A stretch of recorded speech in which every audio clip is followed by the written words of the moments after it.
সরাইতে পারবে না। যতই ট্যাবলেট দাও, যতই মেডিসিন দাও, যতই ইনজেকশন দাও না কেন, রাসূল কাছে মুহাম্মদ যেটা অন্তরের মধ্যে আল্লাহ করে দিয়েছে, এইখান থেকে প্রেম সরানোর ক্ষমতা কারণ নাই। ভালো লাগার জায়গা মদিনা, ভালোবাসার জায়গা মদিনা, ভালো লাগার জায়গা মদিনা। আমরা আজকে ঘোষণা দিতে চাই, আজকে এখানে যারা আমরা উপস্থিত আছি, এই মিলাদুন নবী এটা পৃথিবীর কোন আলেমের বানানো নয়। এই মিলাদুন নবী কোন শুধু রাসূল সাল্লাল্লাহু আলাইহি ওয়াসাল্লাম নয়, সাহাবায়ে কেরাম নয়, পৃথিবীর আমি নয়, আপনি নয়। এই মিলাদুন নবী স্বয়ং আল্লাহ তাআলা করেছেন। এই মিলাদুন নবী প্রত্যেক নবী করেছেন। এই মিলাদুন নবী সাহাবায়ে কেরাম করেছেন। এই মিলাদুন নবী তাবিঈন একরাম করেছেন, তাবিঈন একরাম করেছেন, আল্লাহর ওলিরা করেছেন, আমরাও করছি। আজকে এই মুহূর্তে যারা আমরা এই জেনারেশন বসে আছি, যুবক ভাইরা, দাড়ি পাকা মুরব্বি একরাম, আজকে ওয়াদা করতে হবে আমাদের জীবন যতদিন বেঁচে থাকবে, আমাদের জীবন দশায় এই মিলাদুন নবী চলবে। আর এমন ভাবে কায়েম করে যাব কিয়ামত পর্যন্ত এই এলাকায়, এই মসজিদে মিলাদুন নবী কায়েম থাকবে। কে কে চান হাত তুলে দেখান।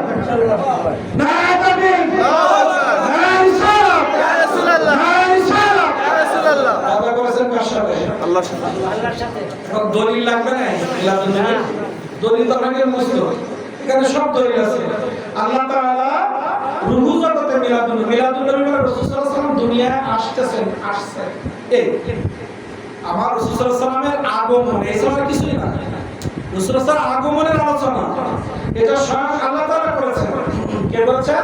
আল্লাহ তাআলা, স্বয়ং আল্লাহ তাআলা করেছেন। আমি শুধু দলিলগুলো বাংলায় শুধু একবার করে আয়াতগুলো পড়ে যাচ্ছি, ব্যাখ্যা ওয়াজ হবে অন্যদিকে। আল্লাহ তাআলা সূরা আলে ইমরানের 81 নম্বর আয়াতে আল্লাহ তাআলা ঘোষণা দিচ্ছেন রূহ জগতে, হে আমার রূহ সৃষ্টি রূহ, এখানে সব নবীদের এবং সবার রূহ ছিল। সেখানে আল্লাহ তাআলা এখানে এই রূহ জগতে শুধু নবীদের রূহ ছিল। প্রথম পৃথিবীর সব রূহদেরকে নিয়ে আল্লাহ তাআলা বলছে, আমি কি তোমাদের রব নই? আমরা সবাই বলেছিলাম রব্বি আল্লাহ, বাস্তবে রব্বিকুম, আপনি আমাদের রব। এখানে আবার আমার নবী মুহাম্মদ রাসূল সর্বপ্রথম বলেছিল, তারপর আস্তে আস্তে সবাই বলেছিল। আর এই সূরা আলে ইমরানের 81 নম্বর আয়াতে যে আয়াতটা আল্লাহ তাআলা নাযিল করেছেন, এখানে আল্লাহ তাআলা বলছেন শুধুমাত্র নবীদের রূহগুলো আলাদা করে ওই নবীদের সাথে আল্লাহর কথা হয়েছিল। কি কথা হয়েছিল? খুব খেয়াল করে শুনবেন। আল্লাহ তাআলা শুধু নবীদের রূহ, এখানে আমাদের কারো ছিল না। প্রথম রূহ সৃষ্টি করার পরে এখানে হিন্দু, বৌদ্ধ, খ্রিস্টান, মুনাফিক, মুসলমান সবার রূহ ছিল। প্রথম আল্লাহ তাআলা যখন রূহদের কাছে প্রশ্ন করেছিল, আমি তোমাদের রব না রব নই, সেখানে হিন্দু, বৌদ্ধ, খ্রিস্টান সবার রূহ ছিল। নবীদের রূহ ছিল, সাহাবীদের রূহ ছিল, আপনার আমার সবার রূহ ছিল। তখন আমরা বলেছিলাম আলাস্তু বিরাব্বিকুম, আপনি আমাদের রব। এটা গেল প্রথম মাহফিল। এটা ওয়াজ মাহফিল করে এটা তো আল্লাহ নিজেই করেছেন। এই যে সবাইকে নিয়ে আমরা আলোচনা করছি, এটা আল্লাহ নিজেও করেছেন জগতে। আল্লাহ তাআলা প্রথম মাহফিল হলো সবার কাছে স্বীকৃতি দিলাম, আমি তোমাদের সৃষ্টিকর্তা কিনা। যখন আমরা সবাই বলেছিলাম আপনি আমাদের রব, দ্বিতীয় আরেকটি বৈঠক হয়েছিল, সেখানে শুধু নবীদের রূহ ছিল, আর কোনো রূহ নাই। আপনিও ছিলেন না, আমিও ছিলাম না। সেই রূহদের সম্পর্কে আল্লাহ তাআলা বললেন সূরা আলে ইমরানের মধ্যে আল্লাহ তাআলা বলেন, ইযা আখাযাল্লাহ, আমার নবী সাল্লাল্লাহু আলাইহি ওয়াসাল্লাম যখন দুনিয়া আসলেন, এই আয়াত নাযিল করেন, আমার নবীকে আল্লাহ তাআলা শোনাছেন, হে আল্লাহর রাসূল, আপনি স্মরণ করেন সেই সময়ের কথা যখন আমি ওয়াইজ আখাযাল্লাহু মিসাকান নাবিয়্যিন, আমি প্রত্যেক নবীর রূহকে এক জায়গায় করে যখন প্রশ্ন করেছিলাম, বলেছিলাম ওয়াইজ আখাযাল্লাহু মিসাকান নাবিয়্যিন, প্রত্যেক নবীর রূহকে আমি এক জায়গায় করে বললাম লামা আতাইতুকুম মিন কিতাবি ওয়া হিকমা, হে আদম, হে মূসা, হে ঈসা, হে ইব্রাহিম, হে ইসমাঈল, হে লূত, হে সুলাইমান, আমি তোমাদের সবাইকে বলছি আমি তোমাদেরকে পৃথিবীতে পাঠাবো। পৃথিবীতে পাঠানোর পরে আমি তোমাদের প্রত্যেককে কিতাব দিব এবং তোমাদেরকে জ্ঞান দিব, যে জ্ঞান দিয়ে তোমরা সমাজে চলবা, যে কিতাব মেনে তুমি আমি আমার আল্লাহকে মানবা। আমি একটা কিতাব এবং জ্ঞান দিয়ে তোমাদেরকে পৃথিবীর জমিনে পাঠাবো। তোমরা পৃথিবীতে চলবা চলবা, চলতে চলতে হঠাৎ করে সুম্মা জাআকুম, তোমাদের কাছে আসবে, সুম্মা মানে অতঃপর, জাআকুম তোমাদের কাছে আসবে রাসূলা, আমার একজন নবী, যে নবীকে সৃষ্টি না করলে আমি পৃথিবী সৃষ্টি করতাম না, যে নবীকে সৃষ্টি না করলে পৃথিবীর মানুষ জাহান্নামী হয়ে যেত, জান্নাত চিনত না, যে নবীকে সৃষ্টি না করলে ওই উম্মতগুলো জাহান্নামী হয়ে যেত, যে নবীকে না সৃষ্টি করলে কাবার সামনে গিয়ে দাঁড়িয়ে রব্বাইক আল্লাহুম্মা লাব্বাইক বলার সুযোগ পেত না, যে নবীর কারণে পৃথিবীর কোটি কোটি মানুষ কাবার সামনে এসে লাব্বাইক আল্লাহুম্মা লাব্বাইক বলে তাদের গুনাহগুলো মাফ করিয়ে নিয়ে যায়। এই কাবা আমি আমার নবীর কারণে সৃষ্টি করেছি। যে মসজিদ তো সৃষ্টি করেছে জুমার নামাজ আদায় করে, পাঁচ ওয়াক্ত নামাজ আদায় করে আমি আল্লাহ আমাকে খুশি করে, মা বাবার খেদমত করে জান্নাত কোরাই করে নেই, যে মায়ের পায়ের নিচে ভেজ, যে মায়ের সেবা করে আমার বান্দারা জান্নাত কোরাই করে, সেই মায়ের সেবা করার সুযোগ পাইতো না, যে নবীকে পৃথিবীর জমিনে না পাঠাইলে একটা মেয়ে সন্তান হলে আমি তাকে একটা জান্নাত দিয়ে দিব, একটা মেয়ে যে জাহেলি যুগের মধ্যে কন্যা সন্তান হলে তারা সেটাকে গজব মনে করত, কন্যা সন্তানদেরকে জীবন্ত তাদেরকে পুঁতে ফেলতো, জীবন্ত হত্যা করে মাটির ভিতরে পুঁতে ফেলতো, যে জামানায় নারীদের কোনো ইজ্জত ছিল না, কোনো সম্মান ছিল না, নারীদের কোনো মর্যাদা ছিল না, আমার নবী মুহাম্মদ রাসূলুল্লাহ সাল্লাল্লাহু তাআলা আলাইহি ওয়াসাল্লাম পৃথিবীতে আগমন করার কারণে আজকে আমরা ঘোষণা পেয়েছি আল্লাহ তাআলা সবথেকে বেশি যখন খুশি হয় তার বান্দার উপরে, তাকে কন্যা সন্তান দেয়, একটা বান্দার উপরে আল্লাহ যখন সবথেকে বেশি খুশি হয় আল্লাহ তাআলা সেই বান্দার ঘরে মেহমান পাঠায়। আল্লাহ তাআলা কোন এলাকার মানুষ, কোন ব্যক্তির প্রতি, কোন এলাকার প্রতি, কোন গোষ্ঠীর প্রতি যখন সবথেকে বেশি খুশি হয় সেখানে বৃষ্টি নাজিল করে। আজকে বলেন আমার নবী মুহাম্মদুর রাসূলুল্লাহ পৃথিবীর জমিনে যদি না আসতেন তাহলে একটা মেয়ে সন্তান হলে তাকে যদি সঠিকভাবে জ্ঞান শিক্ষা দিয়ে একটা ভালো পাত্রের হাতে উঠায় দেওয়া যায়, আল্লাহ রাসূল সাল্লাল্লাহু আলাইহি ওয়াসাল্লাম বললেন তুমি একটা জান্নাতের মালিক হয়ে গেছো।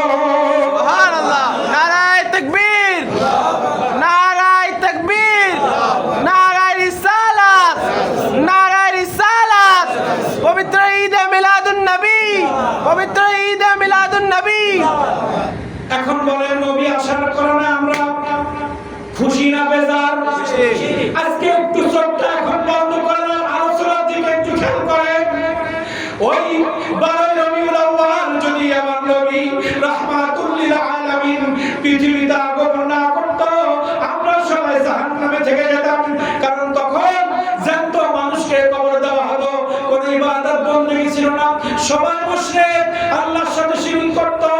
আর আমার নবী মুহাম্মদ রাসূলুল্লাহ দুনিয়া আসার পরে যখন দেখলেন মেয়েদের কোনো সম্মান নাই, নারী জাতির কোনো ইজ্জত নাই, নারী জাতিকে ইজ্জত দেওয়ার জন্য, নারী জাতিকে সম্মানী করার জন্য, নারী জাতির ইজ্জতকে সমাজে প্রচার করার জন্য আমার আল্লাহ তাআলা বললেন হে নবী আপনি সমাজের মধ্যে বলে দেন আমি যখন কোন বান্দার উপরে বেশি খুশি হই তাকে আমি কন্যা সন্তান দান করি। সুবহানাল্লাহ। তাহলে বলেন আমার নবীর কথা, তাহলে মেয়ে সন্তান গজব না রহমত? রহমত। আল্লাহ রাসূল সাল্লাল্লাহু আলাইহি ওয়াসাল্লাম বলছেন যখন তার কন্যা সন্তানে তার রিজিক বেড়ে যায়, তারপর আমি নতুন বিবাহ করেছি 3000 টাকা মসজিদের বেতন আর 300 টাকা টিউশনি, যখন আমার একটা মেয়ে হয়েছে আমি এখন বলতে গেলে আমার চোখে পানি চলে আসছে। আমার 3000 টাকা বেতন যখন আমার প্রথম মেয়ে হয়েছে হঠাৎ করে মসজিদের বেতন বেড়ে 10,000 হয়ে গেল, মাত্র 2টা টিউশনি আমার টিউশনি 10টা হয়ে গেল। আমার মতো অধম গুনাহগার খুলনার বুকে 3000 টাকা বেতন বিবাহ করতে করতে প্রথম মেয়ে হলো 15,000, দ্বিতীয় মেয়ে হলো, দ্বিতীয় মেয়ে হওয়ার সঙ্গে সঙ্গে আল্লাহ তাআলা আমার ইনকাম বাড়িয়ে 30-এর কোঠায় নিয়ে গেছে। সুবহানাল্লাহ। এটা তো আমি হাদিসের বাস্তবায়ন পেয়েছি। আপনারা একটু ঈমানের সাথে ভালোবাসার সাথে একটু চিন্তা করলেন তাহলে হাদিসের বাস্তবায়ন পেয়ে যাবেন।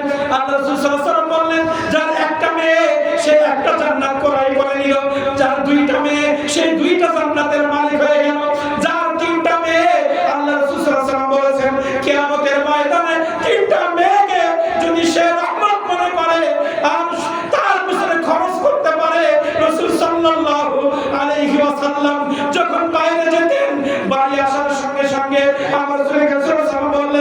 হে সাহাবায়ে কেরাম, তোমার ঘরে যদি কন্যা সন্তান থাকে তুমি কখনোই খালি হাতে বাড়ি যাবে না, তোমার মেয়ের জন্য কিছু নিয়ে যাও। মেয়েদেরকে এত ভালোবাসেন, কোন মেয়েকে যদি আপনি মহব্বত করে তাকে লালন পালন করে, আপনারা তো 10 বছর 12 বছর হলে বিয়ে দিতে পারলে বেঁচে যান, বুঝা মনে করেন। এজন্য কোটিপতি ছেলে দেখেন, মনে করেন অনেক ভালো থাকবে, সব ছেলে আর দেখার সুযোগ থাকে না। একটা মেয়ে সন্তানকে সঠিকভাবে লেখাপড়া শেখায় যদি ভালো পাত্রের হাতে উঠাই দিতে পারেন, আল্লাহ তাআলা রাসূল সাল্লাল্লাহু আলাইহি ওয়াসাল্লাম বলেছেন একটা জান্নাতের মালিক ওই সন্তানের পিতা অটোমেটিক হয়ে গেছে। সুবহানাল্লাহ, নারায়ে তাকবীর, নারায়ে রিসালাত। পবিত্র ঈদে মিলাদুন নবী, পবিত্র ঈদে মিলাদুন নবী। তাহলে এত নিয়ামত আমরা কিভাবে পাইলাম? কন্যা সন্তান হলে জান্নাতের ঘোষণা। এই নিয়ামত আমার নবীর আগমনের কারণে হয়েছে। নবী মুহাম্মদ রাসূলুল্লাহ পৃথিবীতে আসার আগে কোন নবীকে এই অফার আল্লাহ দেয় নাই। কথা বলেন, কোন নবীকে আল্লাহ তাআলা এই অফার দেয় নাই।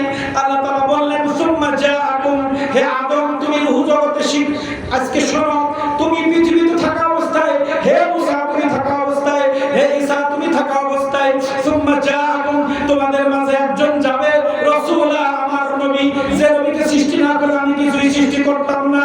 মুসাদ্দিকাল লিমা মাআকুম, যে নবী সত্য দিন নিয়ে, সত্য ধর্ম নিয়ে তোমাদের সত্যায়নকারী হিসাবে পৃথিবীর জমিনে আসবে।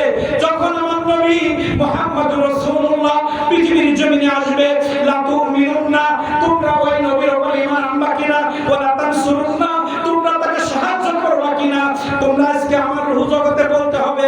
কলা, ওই সমস্ত নবী বলল, কলা আকরামতুম আখারতুম আলা যালিকা মিসরি, হে আল্লাহ আমাদের জীবদ্দশায় নবী মুহাম্মদ রাসূলুল্লাহ সাল্লাল্লাহু আলাইহি ওয়াসাল্লাম যদি পৃথিবীর জমিনে আসে, আমরা তার উপর ঈমান আনবো এবং তাকে সাহায্য করব। আল্লাহ তাআলা এবার বললেন ক্বালু আকরারনা, আমি সাক্ষী থেকে গেলাম। এবার ফেরেশতাদেরকে বলছে ক্বালা ফাশহাদু ওয়া আনা মাআকুম মিনাশ শাহিদিন, হে জগতে আমার ফেরেশতারা আসো, তোমরাও সাক্ষী থাকো, আমিও সাক্ষী থাকলাম। প্রত্যেক নবী, আমি আমার নবী মুহাম্মদ রাসূলুল্লাহ যখন পৃথিবীর জমিনে যাবে তার উপরে ঈমান আনবে, তাকে সাহায্য করবে, এই ঘোষণা দিয়েছে প্রত্যেক নবী। তোমরা সাক্ষী থাকো, আমি আল্লাহ সাক্ষী থাকলাম। সুবহানাল্লাহ।